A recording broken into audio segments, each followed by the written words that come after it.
أعوذ بالله من الشيطان الرجيم بسم الله الرحمن الرحيم قل لا أسألكم عليه أجرا إلا المودة في القربى صدق الله مولانا العظيم وصدق رسوله النبي الحبيب الكريم मोहतरम मुअज़्ज़ज़ मुसल्लियान किराम अस्सलामु अलैकुम व रहमतुल्लाहि व बरकातुहू। महान मुनीब अल्लाह सुब्हानाहु व ताआलार आलिशान दरबारे लक्ष कोटी शुकुर एवं सुजूद जे अल्लाह पाक रब्बुल आलामीन पवित्र मुहर्रम शरीफेर द्वितीय जुमाबार दिन आज के आल्लाहर घर मस्जिदे आमादेरके जुमार नामाज आदायेर जन्य एकत्रित हওয়ার तौफिक दान करेছেন। मुनीबेर आलिशान दरबारे उच्च आवाजे सकले पड़ी अल्हम्दुलिल्लाह। या रब्बी लकल हम्दु कमा यंबगी लिजलाली वजहिका व क़दीमी सुल्तानिक। मोहतरम हाजिरिन, कुरानुल करीमेर सूरा शूरार 23 नम्बर आयाते करीमा तेलावत करेছি। এই আয়াতে কারিমার আলোকে আমরা কিছু কথা বলবো আজকে প্রাসঙ্গিক আহলে বাইতে রাসূল সাল্লাল্লাহু আলাইহি সাল্লামের ভালোবাসার উপর, মহব্বতের উপর। এই আয়াত তেলাওয়াত করবার কারণ হচ্ছে আজ হচ্ছে 8ই মুহররম যাচ্ছে, 61 হিজরির 10 মুহররম কারবালার জমিনে নবীজির প্রিয় নাতি বেহেশতি যুবকদের সরদার হযরত ফাতেমাতুজ জাহরা রাদিয়াল্লাহু তাআলা আনহার কলিজার টুকরা, হক এবং বাতিলের পার্থক্যকারী, সৈয়দুশ শুহাদা, শহীদে কারবালা, ইমামে আলী মাকাম ইমাম হুসাইন রাদিয়াল্লাহু তাআলা আনহু সপরিবারে কারবালার জমিনে শাহাদাত বরণ করেছিলেন। সেই শাহাদাতে কারবালার স্মৃতিকে সামনে রেখে সূরা শূরার 23 নম্বর আয়াতে কারিমা তেলাওয়াত করেছি, যাতে করে এই আলোচনার দ্বারা আমাদের অন্তরে নবী পাক সাল্লাল্লাহু আলাইহি সাল্লামের আহলে বাইতের প্রতি ভালোবাসা পয়দা হয়। আল্লাহ পাক রব্বুল আলামিন আমাদেরকে কবুল করুন, সবাই পড়ি আমিন।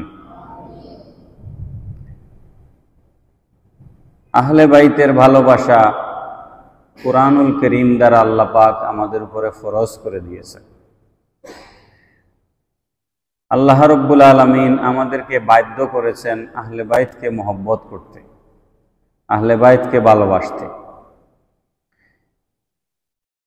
আহলে বাইতের ভালোবাসার এবং আহলে বাইতের মর্যাদার, ফজিলতের যেমন আয়াত নাজিল হয়েছে কোরআন শরীফে, একই সাথে অনেকগুলো হাদিসে আহলে বাইতের ফজিলতের বয়ান স্বয়ং রাসূল পাক সাল্লাল্লাহু আলাইহি ওয়াসাল্লাম নিজ জবান মুবারক দ্বারা দিয়েছেন। আমরা প্রতি বছরই মুহররম শরীফ আসলে আহলে বাইতের ফজিলতের আলোচনা করে থাকি এবং কারবালার ওয়াকিয়া আমরা আপনাদের সামনে বয়ান দিয়ে থাকি। আল্লাহ রাব্বুল আলামিন কুরআনুল কারীমের সূরা শূরার 23 নম্বর আয়াতের মধ্যে ইরশাদ ফরমাচ্ছেন, কুল লা আসআলুকুম আলাইহি আজরান ইল্লাল মাওয়াদ্দাতা ফিল কুরবা।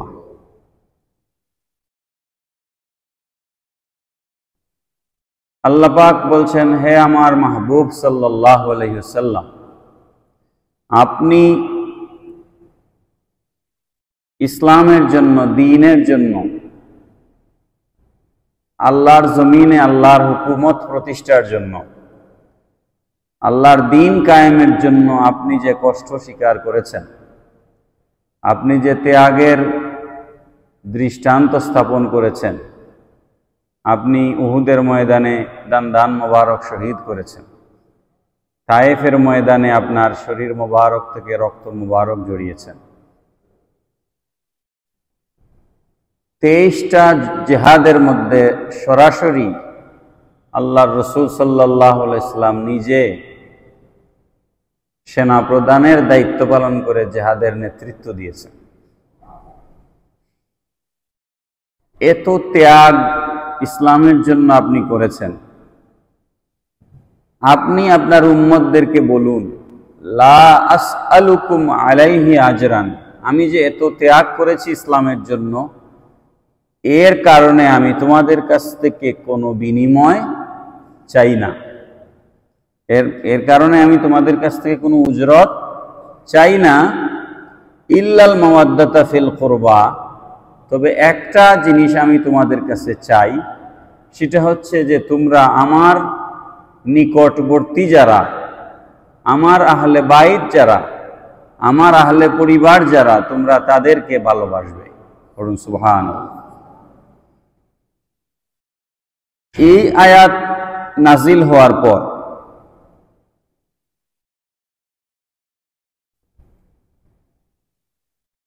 তাফসীরে ইবনে আরবীর মধ্যে এসেছে, ক্বালু ইয়া রাসূলুল্লাহ মান কারাবাতুকা হাউলাইল্লাযীনা ওয়াজাবাত আলাইনা মাওয়াদ্দাতুহুম। সাহাবায়ে কেরাম আরজ করলেন, ইয়া রাসূলুল্লাহ সাল্লাল্লাহু আলাইহি ওয়াসাল্লাম, তারা কারা যাদের মহব্বত করা আল্লাহ পাক আমাদের উপরে ওয়াজিব করে দিয়েছেন, তারা কারা? ফাজাবান নবী সাল্লাল্লাহু আলাইহি ওয়াসাল্লাম আলিয়ুন ওয়া ফাতিমা ওয়াল হাসান ওয়াল হুসাইন ওয়া ইবনাহুমা রাদিয়াল্লাহু আনহুম। বড় করে বলেন সুবহানাল্লাহ। নবীজি বললেন, আল্লাহ পাক কোরআনে আয়াত নাজিল করে যাদেরকে মহব্বত করা তোমাদের উপরে ওয়াজিব করে দিয়েছেন, তারা হচ্ছেন হযরত আলী, হযরত ফাতিমা, হযরত হাসান, হযরত হুসাইন এবং তাদের আওলাদগণ। পড়েন সুবহানাল্লাহ। তাহলে আলী রাদিয়াল্লাহু আনহুর প্রতি মহব্বত পোষণ করা, ফাতেমাতুজ জাহরা রাদিয়াল্লাহু আনহুর প্রতি ভালোবাসা অন্তরে রাখা, হযরত হাসান এবং হুসাইন রাদিয়াল্লাহু তাআলা আনহুমার প্রতি মহব্বত অন্তরে পোষণ করা এবং তাদের সন্তানদের প্রতি ভালোবাসা পোষণ করা সমস্ত উম্মতে মুহাম্মদীর উপরে ওয়াজিব। বলেন সুবহানাল্লাহ। তাফসীরে ইবনে আরবী 212 পৃষ্ঠায় এই ইবারত রয়েছে। কুরআনুল কারীমের সূরা আহজাবের 33 নম্বর আয়াতে, আপনারা নোট রাখবেন, সূরা আহজাবের 33 নম্বর আয়াতে আল্লাহ পাক রব্বুল আলামিন নবীর পরিবারকে পবিত্র ঘোষণা করেছেন। নবীর পরিবার কি? পবিত্র, পবিত্র। আল্লাহ রাব্বুল আলামিন ইরশাদ ফরমাচ্ছেন, ইন্নামা ইউরিদুল্লাহু লিইউযহিবা আনকুমুর রিজসা আহলাল বাইতি ওয়া ইউতাহহিরাকুম তাতহীরা। নিশ্চয় এটা আল্লাহর চাওয়া যে আল্লাহ পাক রব্বুল আলামিন আপনার আহলে বাইত থেকে সমস্ত নাপাকি দূরে রাখবেন এবং আপনার আহলে বাইতকে আল্লাহ পাক চিরতরে পবিত্র করে দিবেন। তিরমিজি শরীফ 228 পৃষ্ঠা দ্বিতীয় খণ্ড, 227 পৃষ্ঠা দ্বিতীয় খণ্ড এই হাদিস শরীফ এসেছে। সূরা আহজাবের 33 নম্বর আয়াতের তাফসীরের মধ্যে এই হাদিস শরীফ এসেছে। এই আয়াত নাজিল হওয়ার পর ফাদাআন নবী সাল্লাল্লাহু আলাইহি ওয়াসাল্লাম আলীউন ওয়া ফাতিমা ওয়াল হাসান ওয়াল হুসাইন রাদিয়াল্লাহু আনহুম।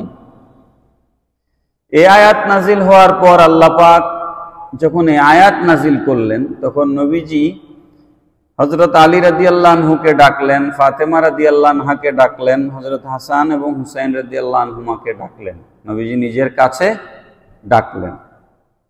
ডেকে নবীজি বললেন, ফাকালা আল্লাহুম্মা হাউলাই আহলু বাইতি, আয় আল্লাহ এরা হচ্ছে আমার আহলে বাইত। বলেন সুবহানাল্লাহ। আল্লাহুম্মা হাউলাই আহলে বাইতি, আয় আল্লাহ এরা আমার পরিবার। ফাযহাব আনহুম রিজসা ওয়া তুতাহহিরাহুম তাতহীরা, আল্লাহ তুমি এদের থেকে সমস্ত নাপাকি দূরে রাখো আর এদেরকে তুমি চিরতরে পবিত্র করে দাও। ওয়া নাযালাতিল আয়াতিল মাযকুরা ফি বাইতি উম্মে সালমা, এই ঘটনাটা ঘটেছে উম্মে সালমা রাদিয়াল্লাহু তাআলা আনহার ঘরে। এই আয়াত নাজিল হলো তখন, ইন্নামা ইউরিদুল্লাহ, ইয়া রাসূলুল্লাহ সাল্লাল্লাহু আলাইহি ওয়াসাল্লাম, আলী, ফাতেমা, হাসান, হুসাইনের পবিত্রতা আপনি কামনা করছেন, আমি আল্লাহর কাছে আপনি দোয়া করছেন এদের পবিত্রতার জন্য। আমি আল্লাহ আপনাকে এর জবাব দিচ্ছি, ইন্নামা ইউরিদুল্লাহ, এটা শুধু আপনার চাওয়া নয়, এটা আমি আল্লাহরও চাওয়া। আমি আল্লাহও চাই, আমি আল্লাহও চাই আপনার আহলে বাইত পবিত্র থাকবেন। পড়েন সুবহান।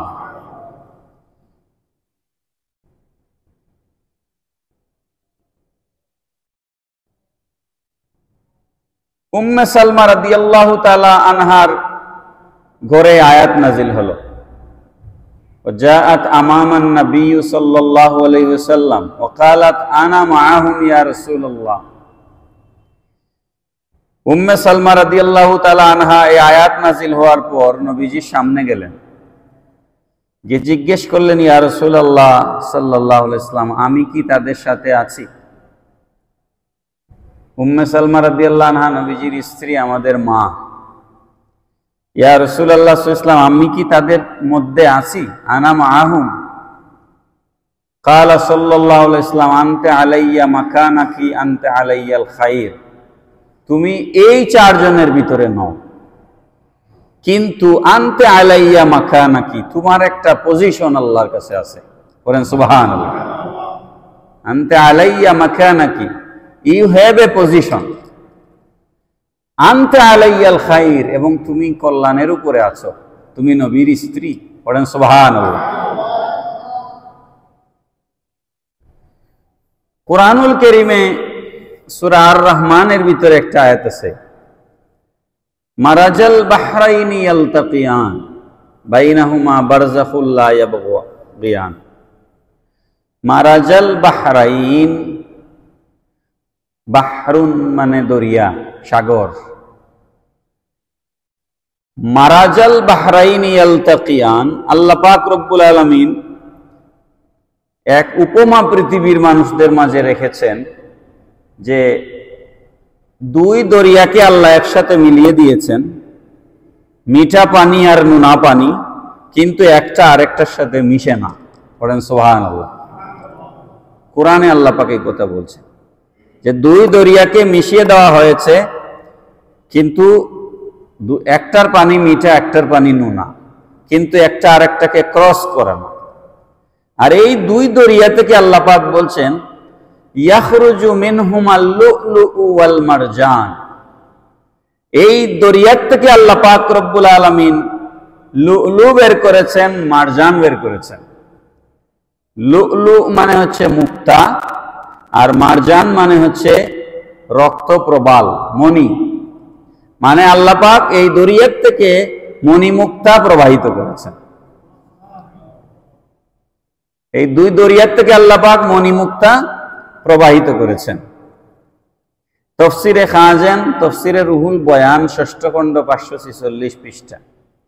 তফসিরে দুররে মনসুর ষষ্ঠ খণ্ড 142, 143 পৃষ্ঠায় এই আয়াতের ব্যাখ্যায় লেখা হয়েছে, মারাজাল বাহরাইনি ইয়ালতাকিয়ান। আরো ব্যাখ্যা আছে, আমি যে ব্যাখ্যা দিচ্ছি এটাই শেষ ব্যাখ্যা নয়, আরো বহু ব্যাখ্যা আছে, সায়েন্টিফিক ব্যাখ্যা আছে, কেন নোনা পানি মিঠা পানি একত্রিত হয় না, এগুলোর ব্যাখ্যা আছে।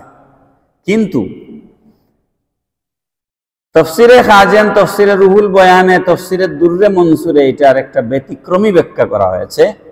সেই ব্যাখ্যা হচ্ছে, মারাজাল বাহরাইন, যে দুই দরিয়ার কথা বলা হয়েছে, হযরত আনাস বিন মালিক রাদিয়াল্লাহু তাআলা আনহু থেকে বর্ণনা যে এই দুই দরিয়া বলতে আল্লাহ পাক এক দরিয়াকে বুঝাচ্ছেন হযরত আলী, আরেক দরিয়া হচ্ছে হযরত ফাতেমা।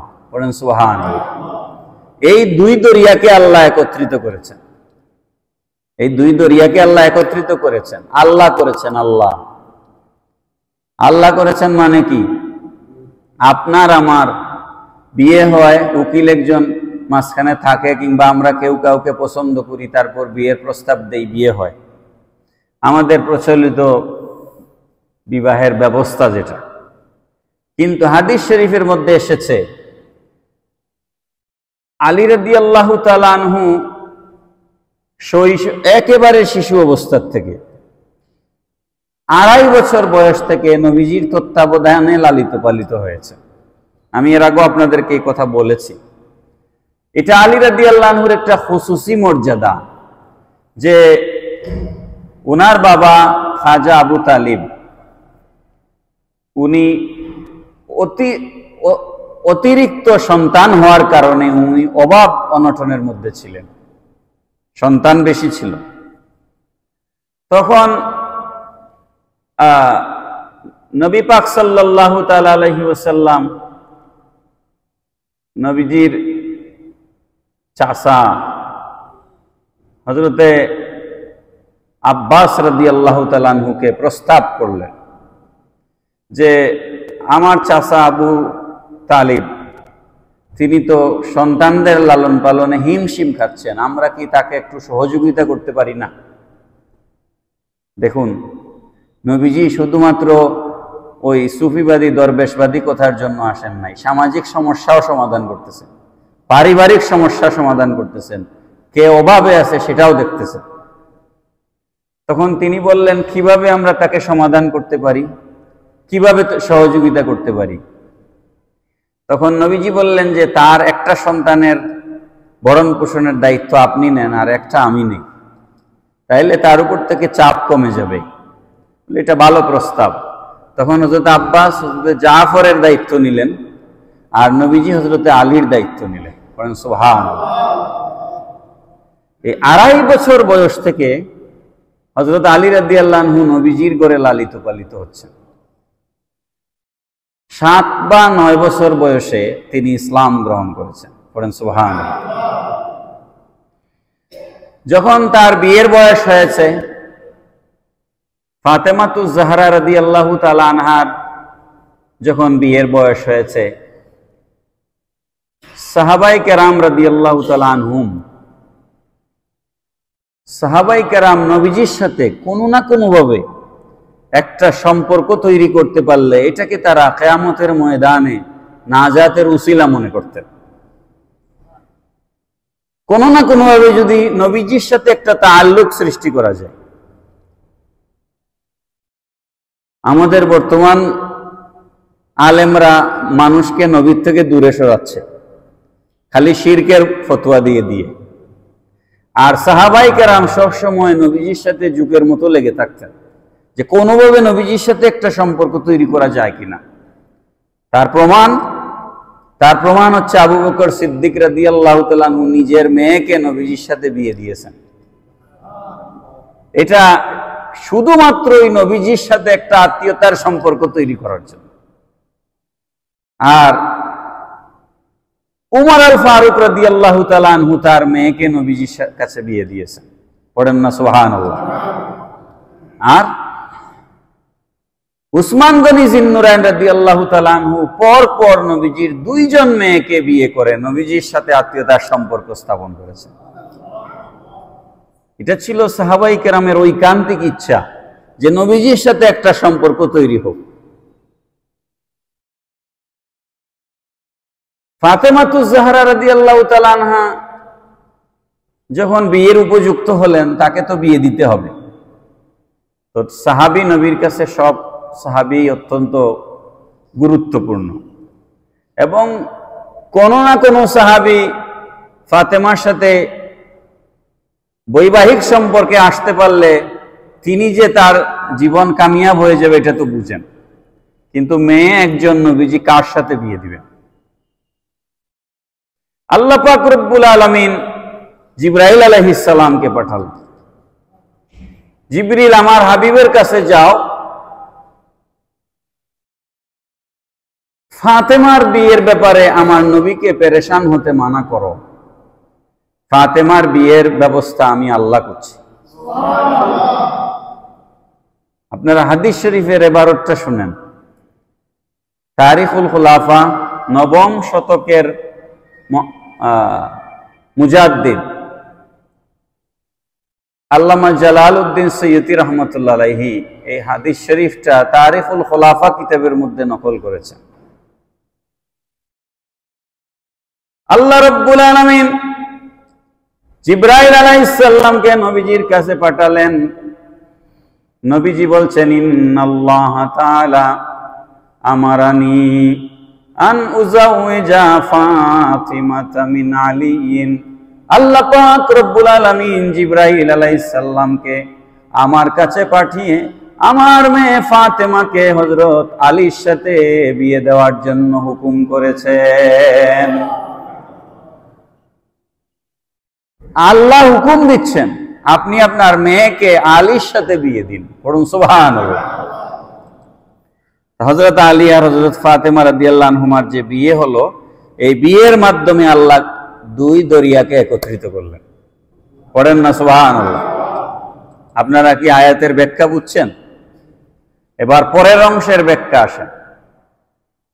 হযরত আনাস বিন মালিক রাদিয়াল্লাহু তাআলা আনহু বলছেন, আল্লাহ পাক রব্বুল আলামিন কুরআনুল কারীমের মধ্যে বলেছেন, ইয়াখরুজু মিনহুমাল লুলু ওয়াল মারজান। এই দুই দরিয়ার থেকে আল্লাহ পাক রব্বুল আলামিন একটা মণি আর একটা মুক্তা, একটা রক্ত প্রবাল প্রবাহিত করেছেন। এই লুলু মানে হচ্ছে হুসাইন, আর মারজান মানে হচ্ছে ইমাম হাসান। এই দুই দরিয়া, আলী এক দরিয়া, ফাতেমা এক দরিয়া, আর এই দুই দরিয়া থেকে আল্লাহ মণি মুক্তা বের করেছেন। এক মণি ইমাম হুসাইন, আর এক মুক্তা ইমাম হাসান। পড়েন সুবহানাল্লাহ। সূরা দোহার ভিতরে একটা আয়াত আছে, আপনারা জানেন, ওয়ালা সাউফা ইউতিকা রাব্বুকা ফাতারদা। আল্লাহ পাক ওয়াদা দিয়েছেন, রাসূল আমার, কিয়ামতের ময়দানে আপনি যতক্ষণ সন্তুষ্ট না হবেন ততক্ষণ পর্যন্ত আমি আপনাকে দিতেই থাকব। আপনি সন্তুষ্ট না হওয়া পর্যন্ত আমার দেওয়া বন্ধ হবে না। ওয়ালা সাউফা ইউতিকা, অচিরেই আমি আপনাকে দান করব। ওয়ালা সাউফা ইউতিকা রাব্বুকা, অচিরেই আপনার প্রভু আপনাকে দান করবেন। ফাতারদা, আপনি আল্লাহর দান পেয়ে সন্তুষ্ট হয়ে যাবেন। এই আয়াতের তাফসীর যদি আমি এখন আপনাদের সামনে উপস্থাপন করতে যাই, তাহলে কয়েক জুমা দরকার। আমি এখন সেদিকে যাব না। আমি প্রসঙ্গ আহলে বাইতের জন্য শুধু ওই প্রসঙ্গটাই আপনাদের সামনে বলছি। হযরত আব্দুল্লাহ ইবনে আব্বাস রাদিয়াল্লাহু তাআলা আনহুমা হাদিস বয়ান দিচ্ছেন, ওয়ালা সাউফা ইউতিকা রাব্বুকা ফাতারদা। তাফসীরে দুররে মনসুর ৫ম খণ্ড ১৬১ পৃষ্ঠায় হাদিসখানা নকল করা হয়েছে। قال من رضا محمد صلى الله عليه وسلم ألا يدخل أحد من أهل بيت النار। হযরত আব্দুল্লাহ ইবনে আব্বাস রাদিয়াল্লাহু তাআলা আনহুমা বলছেন, আল্লাহ নবীকে হাসরের মাঠে দান করবেন আর নবী সন্তুষ্ট হয়ে যাবেন। এই সন্তুষ্টি, এই রেজা মন্দির অর্থ হচ্ছে আল্লাহ পাক রব্বুল আলামিন নবীজিকে ওয়াদা দিয়েছেন, নবীর আহলে বাইতের কিয়ামত পর্যন্ত নবীর পরিবারের যারা দুনিয়ায় আসবে তাদের একজনকে আল্লাহ জাহান্নামে দিবেন না। এটা হচ্ছে আহলে বাইতের বিশেষ মর্যাদা, আহলে বাইতের বিশেষ মর্যাদা। সুবহানাল্লাহ। প্যারা হাজিরিন, সময় অত্যন্ত কম।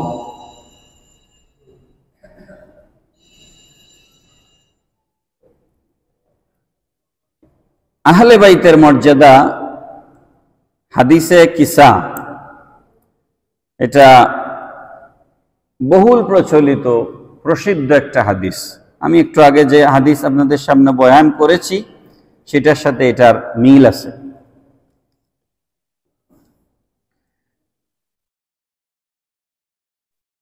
মুসলিম শরীফে এই হাদিস এসেছে।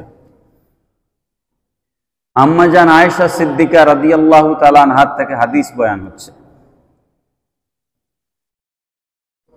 খারাজান নবী সাল্লাল্লাহু আলাইহি ওয়াসাল্লাম গাদাতান ওয়া আলাইহি মিরতুন মুরাহহালুন। এক সকালবেলা আল্লাহর রাসূল সাল্লাল্লাহু আলাইহি সাল্লাম শীতের সকালে ফজরের পর প্রত্যুষ, আমরা যেটাকে বলি প্রত্যুষ, উষার আলো মাত্র ফুটে উঠতেছে, ওই সময়ে নবী পাক সাল্লাল্লাহু আলাইহি সাল্লাম একখানা চাদর মুবারক গায়ে দিয়ে ঘর থেকে বের হলেন। চাদর মুবারক গায়ে দিয়ে ঘর থেকে বের হলেন। চাদরকে কিসা বলা হয়, কিসা। এই জন্য হাদিসটাকে হাদিসে কিসা বলা হয়। চাদরটা ছিল মিন শাআরিন আসওয়াদা, কালো রঙের পশমি চাদর, কালো রঙের পশমি চাদর। ফাজা আল হাসান ইবনে আলী ফাদখালাহু। এমত অবস্থায় হযরত হাসান ইবনে আলী রাদিয়াল্লাহু তাআলা আনহু আসলেন, নবীজি তাকে চাদরের ভিতরে ঢুকাই দিলেন। সুবহানাল্লাহ বলুন। সুম্মা জাআল হুসাইনু ফাদাখালা মাআহু। এরপর হুসাইন ইবনে আলী আসলেন, তিনিও চাদরের ভিতরে তাদের সাথে ঢুকে গেলেন। সুম্মা জাআত ফাতিমাতু ফাআদখালাহা। তারপর হযরত ফাতেমা রাদিয়াল্লাহু তাআলা আনহা আসলেন, তাকেও নবী চাদরের ভিতরে ঢুকিয়ে নিলেন। সুম্মা জাআ আলীয়ুন ফাআদখালাহু। এরপর আলী রাদিয়াল্লাহু তাআলা আনহু আসলেন, নবীজি তাকে চাদরের ভিতরে ঢুকিয়ে নিলেন। কয়জন? চারজন, আর নবীজি একজন, 5 জন। এরপরে নবীজি চাদর মুবারককে 2 হাত 2 দিকে প্রসারিত করে মাথা মুবারকের উপরে চাদর মুবারক তুলে নবীজি 2 পাশে চাদর মুবারককে মেলে ধরলেন। আর হযরত হাসান, হুসাইন, ফাতিমা, আলী এই 4 জন চাদরের নিচে, আর নবী পাক সাল্লাল্লাহু আলাইহি সাল্লাম মাঝখানে। চাদর মুবারক মেলে ধরলেন। সুম্মা কালা। এরপর নবীজি বললেন, আল্লাহুম্মা হাউলাই আহলু বাইতি। আয় আল্লাহ, এরা আমার পরিবার। আল্লাহুম্মা হাউলাই আহলু বাইতি ফাযহাবান আনহুমুর রিজসা ওয়া ইউতাহহিরাকুম তাতহীরা। আল্লাহ, এদের থেকে সমস্ত নাপাকি দূর করে দাও আর এদেরকে চিরদিনের জন্য পাক পবিত্র করে দাও। আল্লাহ রাব্বুল আলামিন কোরআনুল কারীমের আয়াত দিয়ে জিবরাইল আলাইহিস সালামকে নাজিল করে দিলেন। জিবরাইল আলাইহিস সালাম এসে বললেন, ইন্নামা ইউরিদুল্লাহু লিইউযহিবানকুমুর রিজসা আহলাল বাইতি ওয়া ইউতাহহিরাকুম তাতহীরা। পড়েন সুবহানাল্লাহ। আল্লাহ পাক বলেন, হাবিব আমার, আপনি যাদের পবিত্রতা কামনা করছেন, এটা আপনার কামনা নয়, এটা কেবল আপনার চাওয়া নয়। ইন্নামা ইউরিদুল্লাহ, এটা আমি আল্লাহর চাওয়া। আমি আল্লাহ চাই আপনার আহলে বাইত পবিত্র থাকবে। পড়েন সুবহানাল্লাহ। এই যে আমি বারবার নবী পাক সাল্লাল্লাহু আলাইহি সাল্লাম বলছি, হুজুর পাক সাল্লাল্লাহু আলাইহি সাল্লাম বলছি। আমাদের দেশে এক আহলে হাদিসের এক বক্তা আছে, তার নাম হচ্ছে ইমাম হোসেন। তার বক্তব্য আমার কাছে রেকর্ড আছে এবং আমি এটার জবাবও দিয়েছি। সে বলছে নবীকে পাক বলা যাবে না, পাক একমাত্র আল্লাহ, আর কেউ নাকি পাক না। তো সে নাপাক নবীর উম্মত, সে কি পাক হইতে পারে? তাহলে তো তার পুরা আপাদমস্তক বডি, তার ইনকাম, তার উপার্জন, তার এলেম, তার শরীর সব নাপাক। কারণ তার নবীই পাক না। কথা বলেন ঠিক না বেটি? কেমন কথা, একজন নবীর উম্মত হয়ে এই কথা বলতে পারে? আল্লাহ পাক কোরআনে আহলে বাইতদেরকে পাক বলতেছেন, নবী তো বহুত দূরের কথা। নবীর আহলে বাইতকে আল্লাহ কোরআনে পাক বলতেছেন, সে নবীকে বলতেছে পাক বলা যাবে না। নাউযুবিল্লাহ মিন যালিক। আল্লাহ আমাদেরকে হেদায়েত দান করুন, সবাই পড়ুন আমিন। আলা হযরত ইমাম ইশক মোহাব্বত ইমাম শাহ আহমদ রেজা খান ফাজিলে বেরলভী রাহমাতুল্লাহ আলাইহি লিখেছেন, আপনারা আমরা মিলাদ শরীফের মধ্যে পড়ে থাকি। আলা হযরত লিখেছেন, खून खैरुर रसूल से है जिनका खमर, खून खैरुर रसूल से है जिनका खमर, उनकी बेलू से तीनत पे लाखों सलाम, मुस्तफा जाने रहमत पे शम्अ बज़ में হেদায়েত पे। এর অর্থ কি বুঝছেন? কি কথা লিখেছেন? লিখেছেন খুনে খাইরুর রসুল সে হে জিনকা খমর, যেই রসুলের রক্ত মোবারক থেকে এই শরীর গঠন হয়েছে, অর্থাৎ ইমাম হুসাইন, ইমাম হাসান এদের কথা বলা হচ্ছে, কিংবা হযরত ফাতেমা রাদিয়াল্লাহু আনহার কথা বলা হচ্ছে। খুনে খাইরুর রসুল সে হে জিনকা খমর, এই বডি যেই রক্ত মোবারক থেকে সৃষ্টি হয়েছে, উনকি বেলু সে তিনত পে লাখো সালাম, এই নাপাক, নাপাকি মুক্ত, পঙ্কিলতা মুক্ত, পাপ মুক্ত এই পবিত্র শরীরের উপরে লক্ষ সালাম। কি কথা লিখেছে, কি কথা লিখেছে। খুনে খাইরুর রসুল সে হে জিনকা খমর, उनकी बेलू से तीनत पे लाखों सलाम।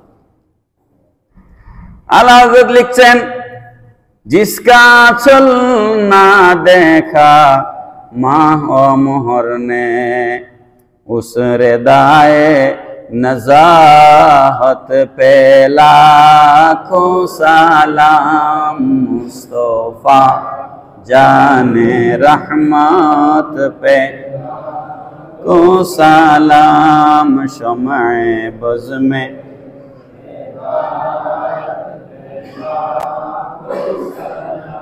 অর্থটা বুঝেন, অর্থটা বুঝেন। শিয়াদের সাথে আহলে সুন্নাত ওয়াল জামাতের পার্থক্য যদি বুঝতে চান, তাহলে আলা হযরতের এগুলা পড়তে হবে।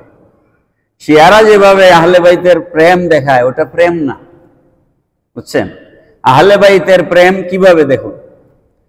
আল্লাহ লিখেছেন, জিসকা আঁচল না দেখা মা ও মোহর নে,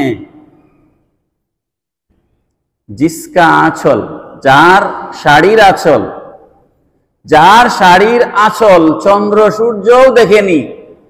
সুবহানাল্লাহ বলেন।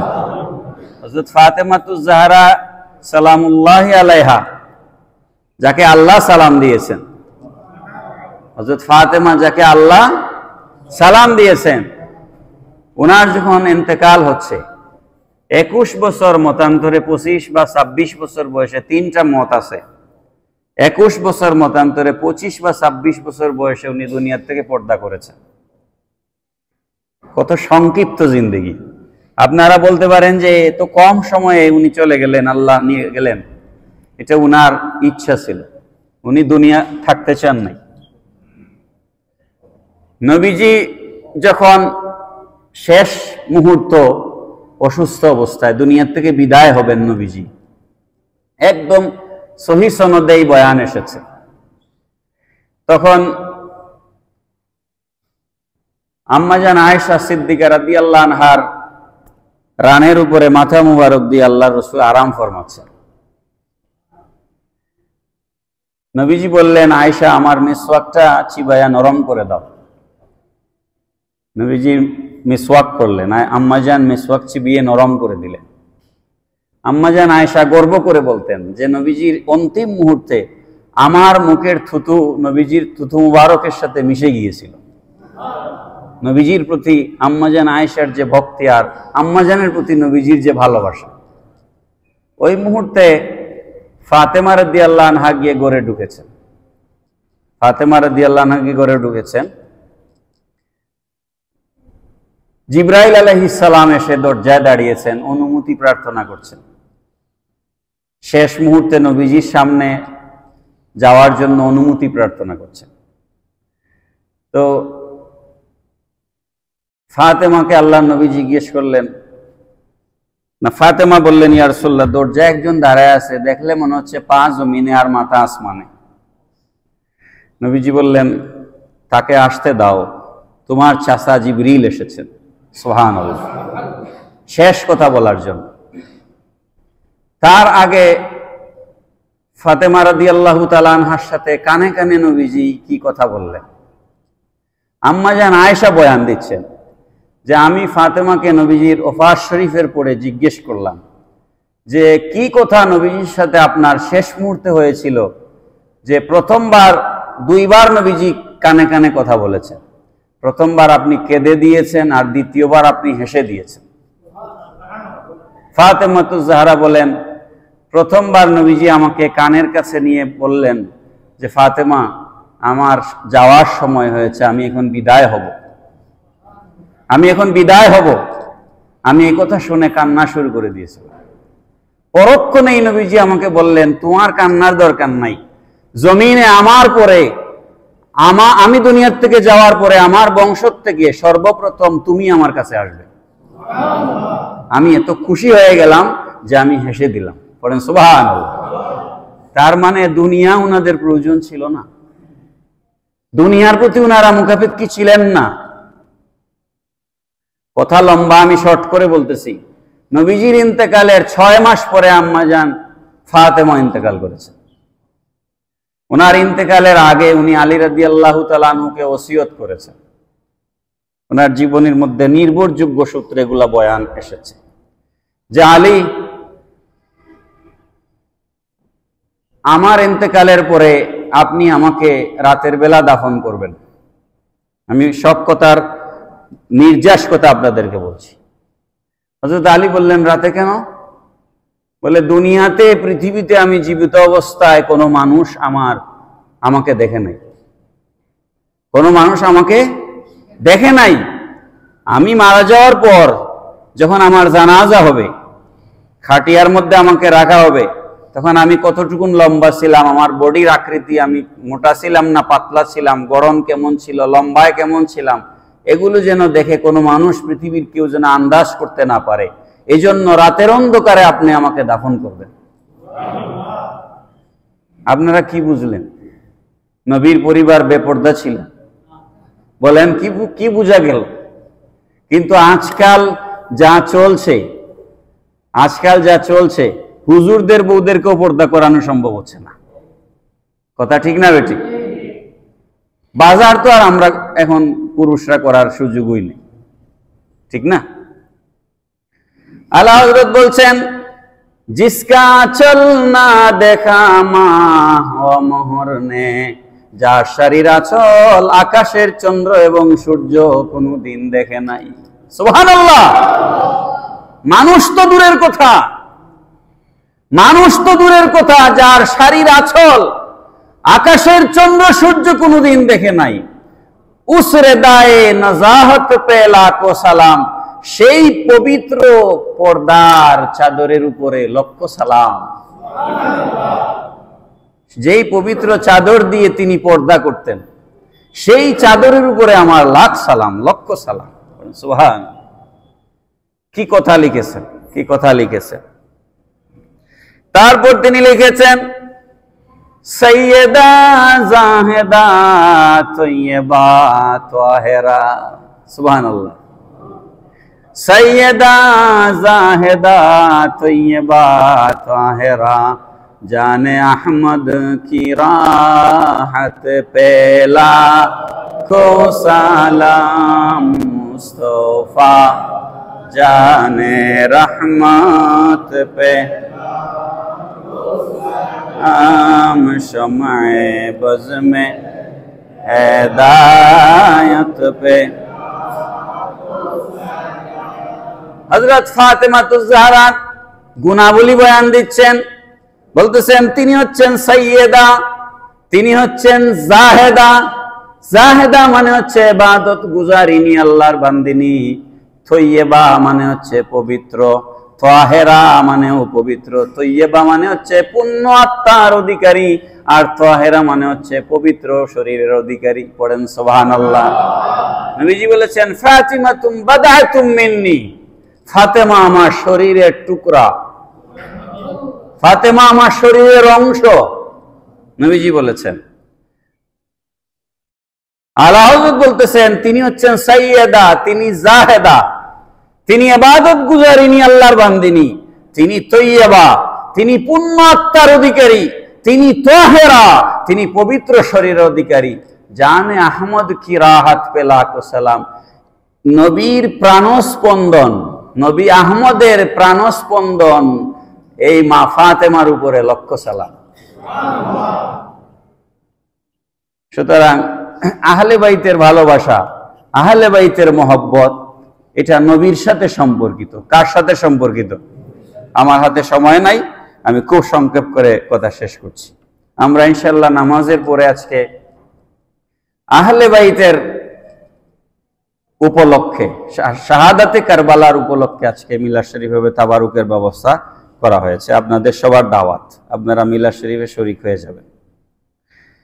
নবীজি বলেছেন ইন্নাল হাসানা ওয়াল হুসাইনা হুমা রাইহানাতায়া মিনাদ দুনিয়া, মিশকাত শরীফের হাদিস। নবীজি বলেছেন হাসান আর হুসাইন এই দুইজন হচ্ছে দুনিয়ার দুইটা ফুল। পড়েন সুবহানাল্লাহ।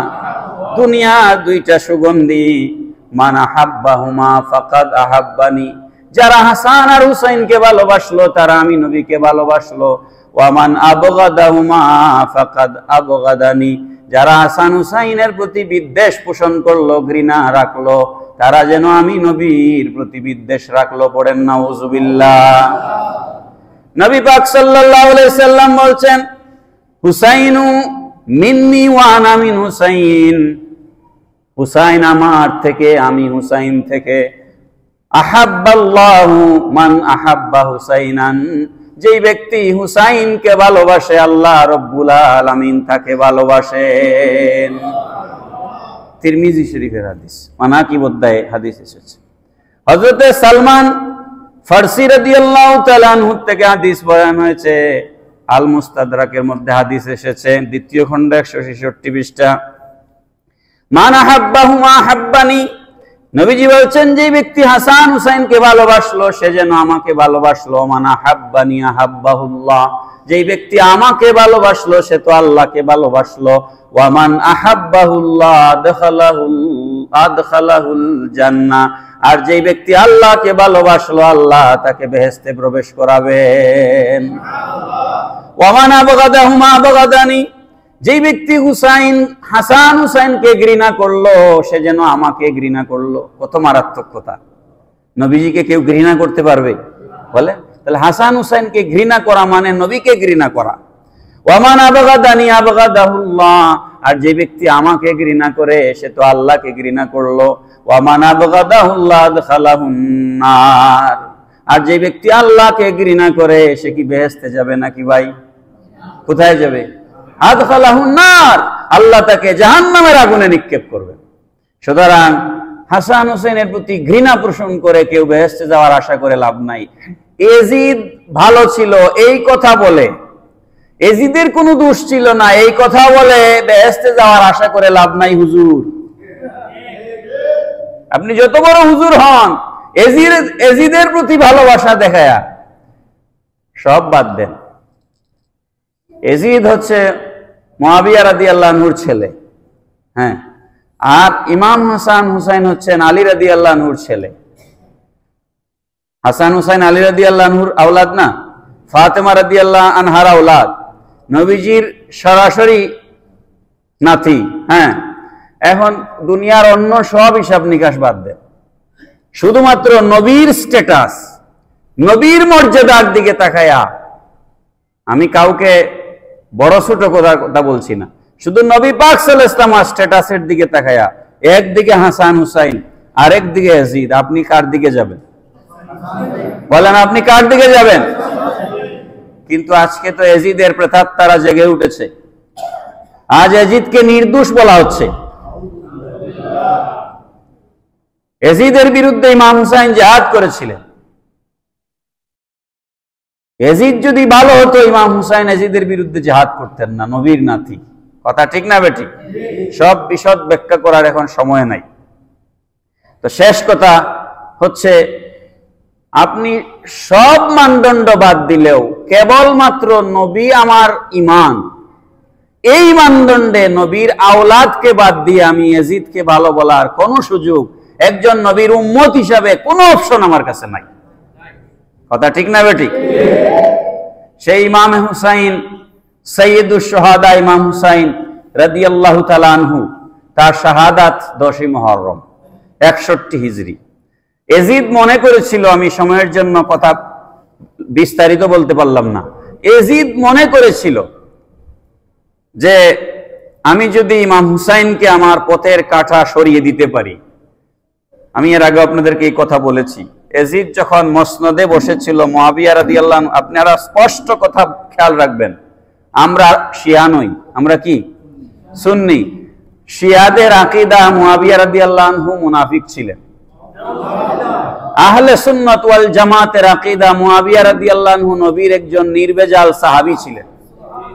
এবং শুধু সাহাবী নন, মুআবিয়া রাদিয়াল্লাহু আনহু নবীর ওহী লেখক ছিলেন, কাতেবে ওহী ছিলেন। শুধু তাই নয়, মুআবিয়া রাদিয়াল্লাহু আনহু নবীজির পার্সোনাল সেক্রেটারি ছিলেন। এখন যেভাবে আপনারা পিএস সিস্টেম দেখেন না, মন্ত্রীর পিএস, প্রধানমন্ত্রীর পিএস, মুআবিয়া রাদিয়াল্লাহু আনহু নবীজির পিএস এর কাজ করতেন। নবীজির সব জিনিস তিনি লিখে রাখতেন, নোট করতেন।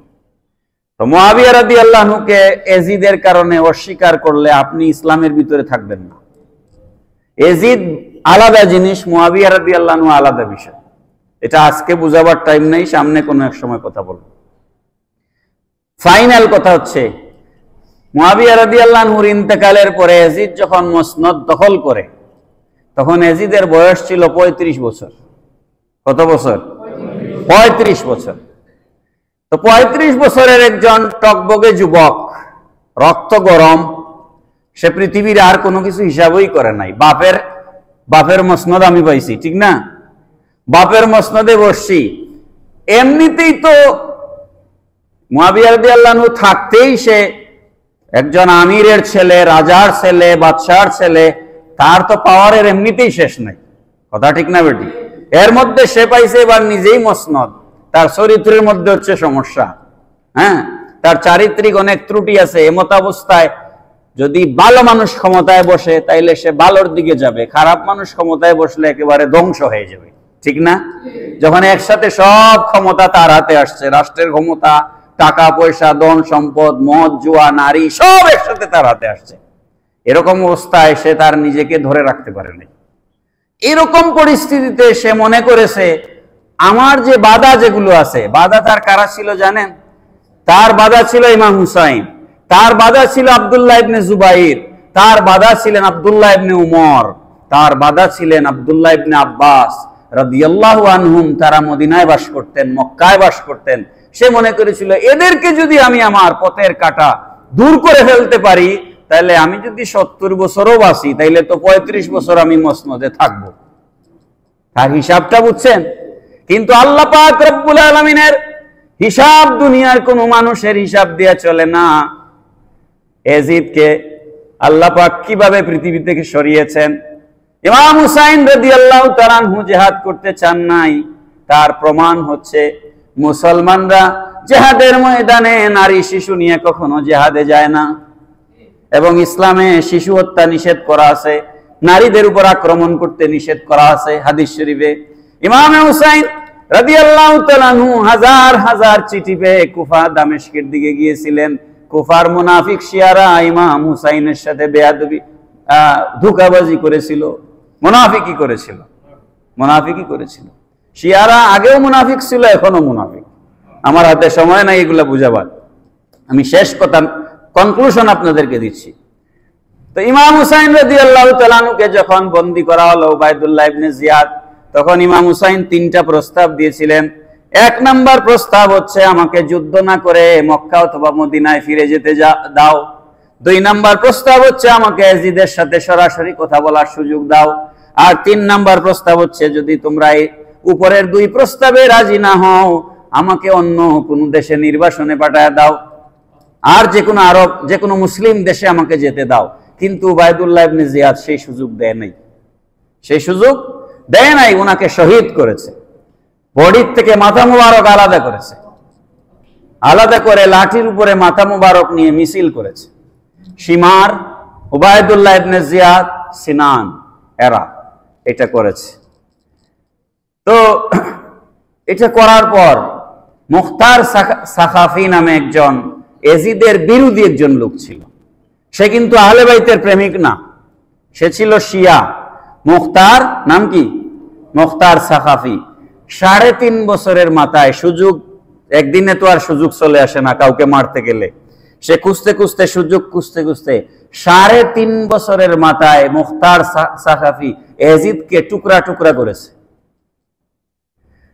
যে ইয়াজিদ 35 বছর, 40 বছর, 50 বছরের ক্ষমতায় মসনদে থাকবার লোভে ইমাম হুসাইনকে শহীদ করেছিল, সেই ইয়াজিদ 38.5 বছর বয়সে পৃথিবী থেকে জাহান্নামে চলে গেছে। সুতরাং পৃথিবীর ক্ষমতা চিরস্থায়ী, এটা হচ্ছে আমাদের শিক্ষা। বলেন, পৃথিবীর ক্ষমতা কি চিরস্থায়ী? সে মনে করেছিল হুসাইনকে সরালে আমার আর কোনো বাধা সামনে নাই, কিন্তু আল্লাহ আরো বড় বাধা সামনে তার নাজিল করে দিয়েছেন, মুখতারকে। ঠিক না? সেই মুখতারের হাতে তার অধঃপতন হয়েছে। সুতরাং আপনি যদি, এটা আমাদের কারবালার শিক্ষা, অন্যায়ের কাছে আমরা কখনোই মাথা নত করব না। ইমাম হুসাইন যেভাবে অন্যায়ের কাছে মাথা নত করেন নাই। আর এটাও আমাদের শিক্ষা যে কাউকে আমার পথের কাঠা মনে করে সরায় দিলেই যে মসনদ আমার পাকা হয়ে যাবে, এটা মনে করার কোনো কারণ নাই। আল্লাহ পাক রব্বুল আলামিন আমাদেরকে নিঃশর্তভাবে আহলে বাইতের ভালোবাসা অন্তরে ধারণ করার তৌফিক দিন। সবাই পড়ুন আমিন। কারবালার জমিনে ইমাম হুসাইন রাদিয়াল্লাহু তাআলা আনহু যেদিন শহীদ হয়েছেন, শহীদ হওয়ার পরে, আপনাদেরকে 1 মিনিট কষ্ট দিয়ে দিচ্ছি, ক্ষমা করবেন। মনে করতে পারেন যে মেরে ফেলছি তো শেষ। আচ্ছা, 61 হিজরি, আর এখন চলছে কত? 1447 হিজরি। কত হিজরি? তার মানে 1400 বছর আগের ঘটনা। কত বছর? 1400 বছর আগে ইমাম হুসাইনকে কারবালায় গলা কেটে হত্যা করা হয়েছে, শহীদ করা হয়েছে। ইয়াজিদ বাহিনী, উবাইদুল্লাহ ইবনে জিয়াদের বাহিনী, শিমারের বাহিনী, তারা মনে করেছিল ইমাম হুসাইনকে শহীদ করে দিলেই শেষ। কিন্তু ঘটনা তো এখানে শেষ নয়। 1400 বছর পরেও আজ পর্যন্ত এবং কিয়ামত পর্যন্ত আল্লাহর জমিনের প্রতিটা ইঞ্চি ইঞ্চি মাটিতে ইমাম হুসাইনের জিকির জারি থাকবে। কথা ঠিক না বেঠিক? না, ইমাম হুসাইনের জিকির বন্ধ হয়ে গেছে, বরং ইয়াজিদ শেষ হয়ে গেছে। এই কথাটা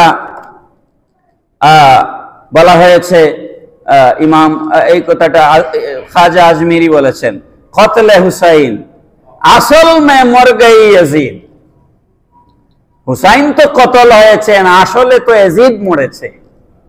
আসলে কে মরেছে? কতলে হুসাইন আসল মে মর গই ইয়াজিদ। শহীদ তো হুসাইন হয়েছেন, আসলে তো ইমাম হুসাইন মরেন নাই, কারণ শহীদরা জিন্দা।